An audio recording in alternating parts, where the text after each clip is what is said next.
कुलबेली में आपका स्वागत है। यहाँ आप सुनेंगे बाल कहानियाँ, इतिहास के रोमांचक किस्से और हमारे संस्कृति से जुड़ी हुई मज़ेदार बातें। मैं हूँ आपका होस्ट ज्ञानेश और आज मैं लेके आया हूँ तेनालीराम के सूझबूझ का एक किस्सा जिसका शीर्षक है बात की बात। राजगुरु तथाचार्य तेनालीराम से बहुत चिढ़ते थे। वो तेनालीराम को नीचा दिखाने के मौके ढूंढते रहते थे।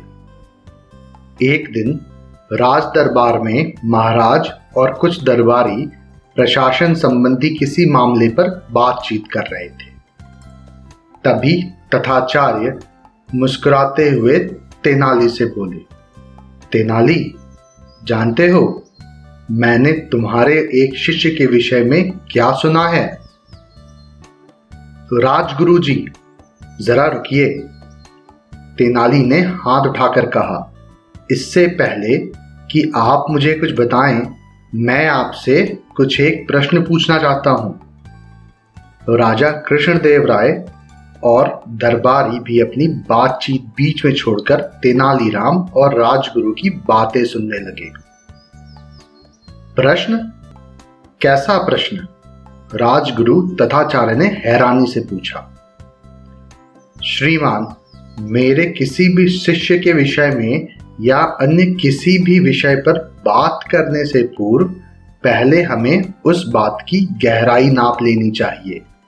इसलिए मैं ये 2-4 सवाल आपसे पूछूंगा, जिसका जवाब आप मुझे दे दें, फिर बात आगे बढ़ाएंगे। मुझे यकीन है उससे मेरा और आपका दोनों का समय बचेगा। मेरा आपसे पहला प्रश्न इस बात की सच्चाई के ऊपर है कि आप मुझे जो बात बताने जा रहे हैं, क्या आपने उसकी सत्यता की पूरी जांच कर ली है? तेनाली ने पूछा। ऐसा कुछ नहीं, मैंने तो यह बात सिर्फ सुनी है, राजगुरु ने कहा। ठीक है, तेनाली बोला, तो आप नहीं जानते कि ये बात सच है या नहीं। ये एक अफवाह भी हो सकती है या गप भी हो सकती है। तेनाली आगे बोला। अब मेरा दूसरा प्रश्न आपसे इस बात की अच्छाई पर है कि आप मेरे शिष्य के विषय में जो बात बताने जा रहे हैं, क्या वो अच्छी बात है? नहीं तेनाली, बल्कि वो तो तथाचार्य ने बोलना चाहा। तभी तेनालीराम ने उन्हें टोकते हुए कहा, इसका मतलब कि आप मुझे मेरे शिष्य के विषय में कोई बुरी बात बताने जा रहे हैं, जबकि आपके पास उसकी सच्चाई का कोई सबूत नहीं है।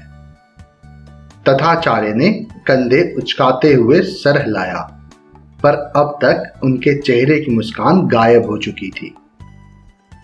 तेनाली ने आगे कहा, चलिए अब आते हैं तीसरे प्रश्न पर, जो बात की उपयोगिता पर है कि आप मुझे जो बात बताने जा रहे हैं उसकी मेरे या आपके या शिष्य के लिए कितनी उपयोगिता है। पता नहीं, राजगुरु हकलाने लगे।